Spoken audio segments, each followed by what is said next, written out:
Top Med Talk. This is Top Med Talk, the broadcasting arm of EBPOM, Evidence-Based Perioperative Medicine.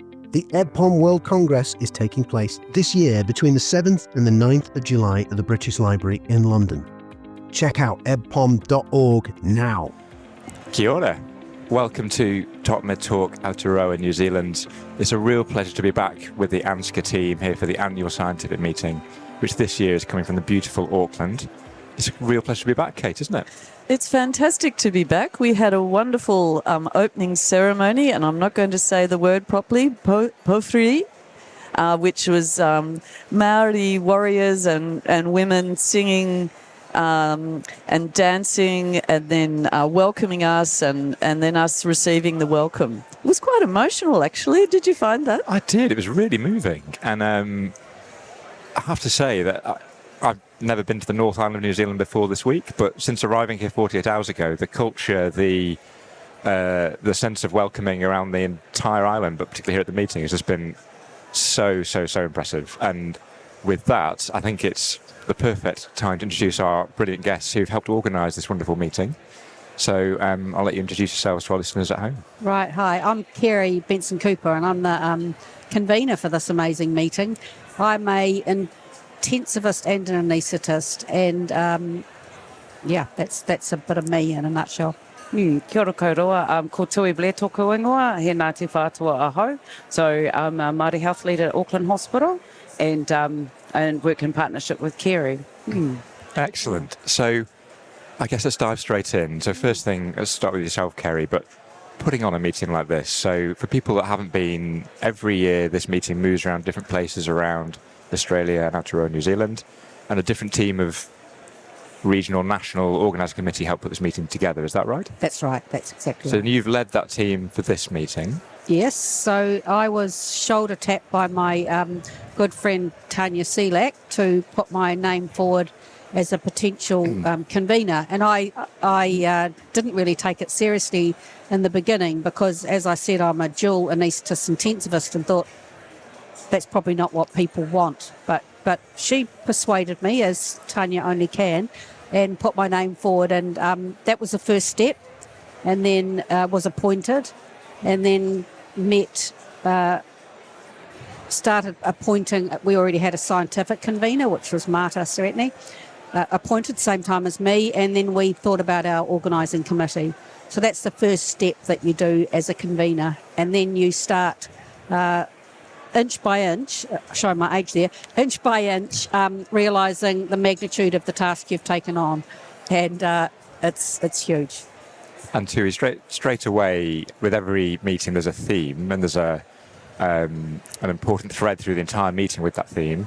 And do you want to tell us about this theme and how that came to being and what it means? I think it stems from the home to home. So what was currently happening in Australia, and how could we incorporate ourselves with the Moimoia peoples, your Indigenous peoples, and go along the same theme. So, we always talk about care closer to home and things like that. So when we thought about this symposium, it was immediate that Herenga Waka, Herenga Tangata, a safe haven for people to come to that are international peoples, or the idea used to be where other iwi would come into Tāmaki Makaurau, we were able to offer them a safe haven. So here is the stringing together, and then so that's where you string your waka, your boat. And so my understanding, or the thoughts that I got from that, was how do we have all our international people come here and feel safe and feel, under the manaaki of Tāmaki Makaurau and Ngāti Whātua. And again, this might sound like a silly question, but I'm going to preface this with, a lot of people who will be listening to this will not be from Australia or Aotearoa, New Zealand. They're from America, the UK, Japan, India. We've got listeners all around the world. We're very lucky. Not everyone will have been to this part of the world before, and some of them, they may only have seen this on the TV or on films. New Zealand will be to them the Lord of the Rings or the Hobbit films. But actually, when you get here, the whole Maori culture is literally the lifeblood of everything I've seen since I've arrived, isn't it? And that's really fed all the way through the meeting. Yeah, and I think that's we're a lucky race. We're a lucky country to be able to be so far ahead of other Indigenous cultures, where being Māori isn't seen as a deficit here, we're seeing it as a positive, because what we do is the way we spread our message to people it's about the manaaki and how we look after our people. And so I think that's our point of difference to other cultures that maybe not be so far ahead in the Indigenous world as what we are. We're a very young country compared to most others as well. So we have to take that mantle to show other Indigenous cultures that it can be done, but you have to have the right partnership to be able to do that. You have to have the right people around you to help you enact that. And one day we'll be leading the forefront and I'll be asking Kerry, hey Kerry, can you come and help me? Yeah, so, and that's where we want to get to, yeah. And Kerry, I want to come back to what we saw this morning, which was, as we've said, a really moving, inspiring opening ceremony. Could you talk us through a little bit how you worked with Tui to kind of put that together and what happened for people that were at home and can't have shared it with us today? Oh, it was absolutely stunning, wasn't it? I think that was an exemplary example of how that can work really well this morning, and we owe credit to Ngāti Whātua Orake for their part in it, and then Tui and Tahini, her partner, for guiding, and Jack for guiding us through our part as the ANZCA people. So because of my other role, which is a leadership role at Toka Tumai Auckland Hospital, I'm a director of surgical and perioperative services. We're involved a lot with pōwhiri, and we have great Māori partners, so we are led through that a lot. And it feels to me as a Pākehā New Zealander that's a must-do to open a meeting. So it was. It's not open till we've had the pōwhiri. So having decided and having the college been so receptive to us having a really strong partnership with our Māori partners, they were really receptive to us having that organised. And from the NZICC, Kingy is a great Māori health lead. He's also Ngāti Whātua, and I think a theme that you'll find is that Tui is going to be cousins with most of the people that we meet. So Kingy's her cousin. But that whānau there made that all happen so organically. So Tui, like the original Australians, who were the original healers in my country of Australia, the Māori were the original healers in New Zealand. What were the underlying values and principles of the Māori before and after the Europeans arrived in relation to healthcare? Oh, wow. That's a big discussion in itself, you know. Yeah. I'm not sure if I'm 100% qualified to answer that. But with Māori, you looked at, and we're slowly bringing it back in, without your whānau. Or family group. Family group. Whānau doesn't just mean mum, dad and siblings. It's whoever you deem as your family. Without them being there to look after you, then how can we uplift the whole family unit? So I think back in pre-colonisation, that's what it was about, you know, sort of how we're looking after each other, that to be able to sustain a lifestyle, to be able to, we lived together. We never lived in standalone homes. So it was a whole different concept back then. So, but I think, and then afterwards, well, that's a little bit tough, because afterwards, instead of working with each other, we worked at, as opposed to, and things are done at us, as opposed to being done with us. And that's the beauty of this partnership. It's something that we do together to get a greater goal, to get better healthcare. So the difference is that we used to work together, and then our ways got taken off us. And so now we're in a position of how can we instill our ways and our ways of healing and knowledge now into this healthcare system that wasn't built for Indigenous and for Māori. And so you're very keenly involved in that work. What are the sort of key strategies that you're looking at to bring that type of healthcare back? I think it's like Kerry, I sit in senior leadership at the hospital as well. So it's about education.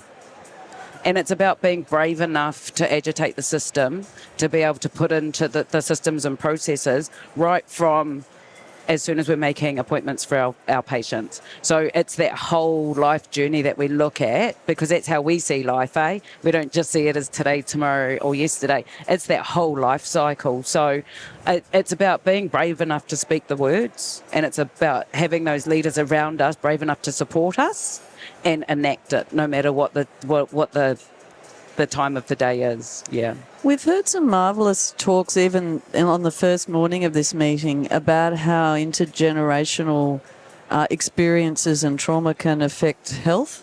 And I think, we Europeans have only just sort of bleared into that, but that's been an integral part of Indigenous health and healing, hasn't it? Yeah, and I mean, it's something we've spoken about. We did a marae visit. We've also had the Herawhiria That's one of the ceremonial workshops. houses? That's correct, yeah. So, and we were able to take people up there. And it's in our DNA. It's in our history. So how do you get over that trauma when we're still being treated the same? So that's where we hear the stories of our old people, we listen and we talk to our old people. So that's inherently in our DNA. So the biggest thing that we say to people, it's actually not ours to own.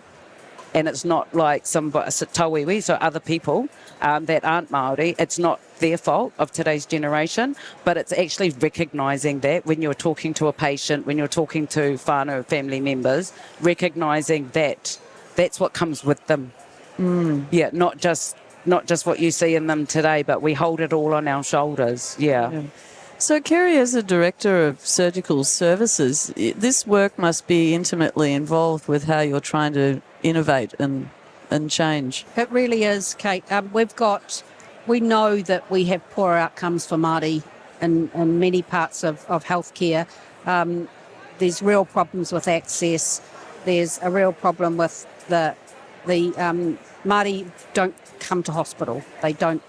They're frightened of being in hospital, and there's a lot of reasons why that is, and we've got to do our best to stop perpetuating those. But what's amazing to me is in understanding this different model or thinking about healthcare, thinking about the importance of whānau, thinking about the importance of wairua or people's spirit, and the importance of communication, knowing people, making connections. It's whakawhanaungatanga. That helps everyone. So if we think that we're not just dealing with the person sitting in front of us, but all the baggage they bring, and that we need to have their whānau engaged in their healthcare and listening to patients' voice as well, then those concepts are really translatable to everyone. So that's sort of my strong message always is, if we get this right, it is for our Indigenous people, but everyone's better off by doing that. And obviously this is the first morning of a 4-day event. What should we be looking out for the next few days? What have you got up your sleeves that you've put together? Or there's some amazing events in the evening. I'm really looking forward to Hakari on Monday night, not just because it's Monday night, but so Hakari is a big party. Hakari. Hakari. Oh. See, it's the final feast, and it's like the celebration, and that's what we do after someone passes away. It's what we call it when we have a birthday celebration. So it's a celebration of what's gone past us and what's to come for us. Yeah. So that's at the Royal New Zealand Yacht Squadron. I'm really looking forward to that. Our next plenary sessions look absolutely fantastic. We've had some wonderful workshops. I'm really looking forward to people getting out around our city and enjoying it. I'm so impressed that we've managed to turn on such beautiful days. It was nerve-wracking to me that May's not historically a great month, and yet we've managed to do that. I love the venue. I really love the partnership that's been done with Māori to build this venue. It's been a long time coming, as you probably know. There was a fire and everything got delayed, so it's here. We're one of the biggest events so far, and it's since it's opened. I think there's some fantastic lecture series. There's still some great workshops. There's lots of fun things to do.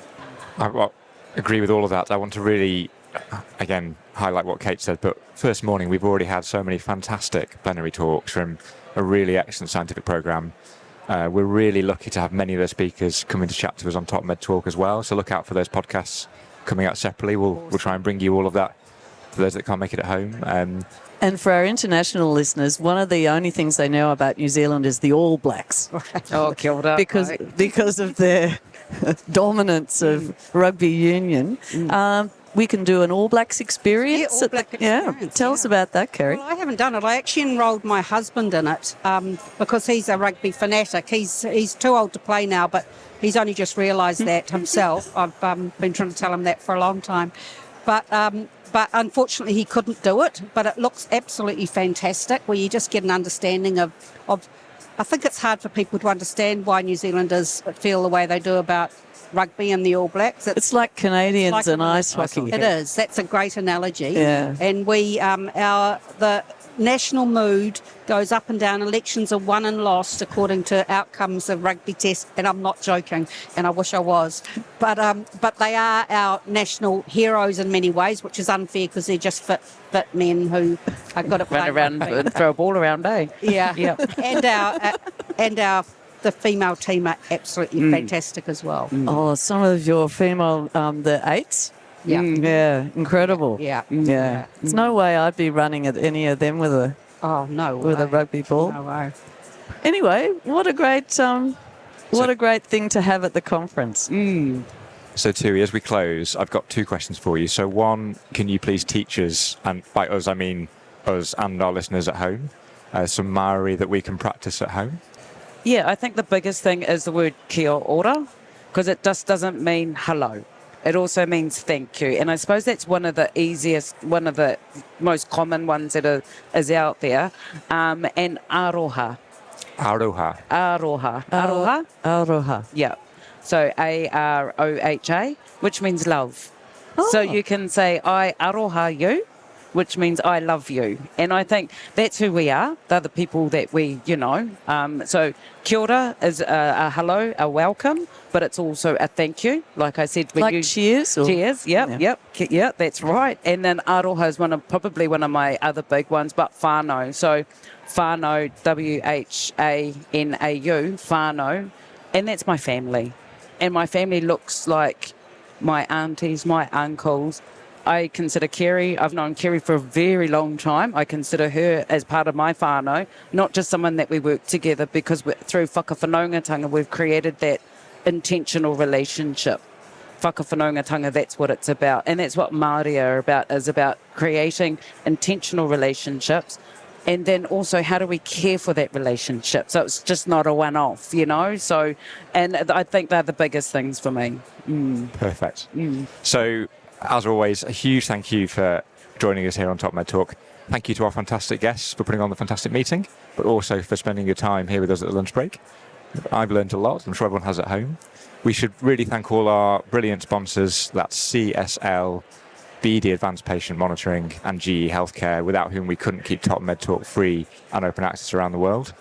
Thank you to all of you at home for listening. As you know, you'll find this episode and all our other episodes on our website, on social media, and on all the main podcast services. There's a whole load of other series on there now that you can listen to as well. We've got our Perioperative Profiles, our Breaking Trials, our new Top Med Talk AI. So if you have enjoyed this, please do go and look at those other things and give them a listen as well. And lastly, take it away, Tui. O nā mihi nunui e kia koutou mō tō tautoko mō tō poi Top Med Talk. Kia ora koutou. Kia ora. Koutou. Top Med Talk. Top Med Talk is the broadcasting arm of EBPOM, Evidence-Based Perioperative Medicine.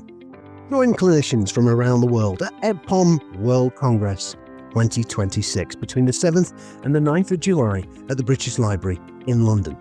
3 days of evidence-based perioperative medicine, global insights and expert debate, featuring speakers including Michael Marmot and Ken Rockwood. Go now to ebpom.org. That's ebpom.org.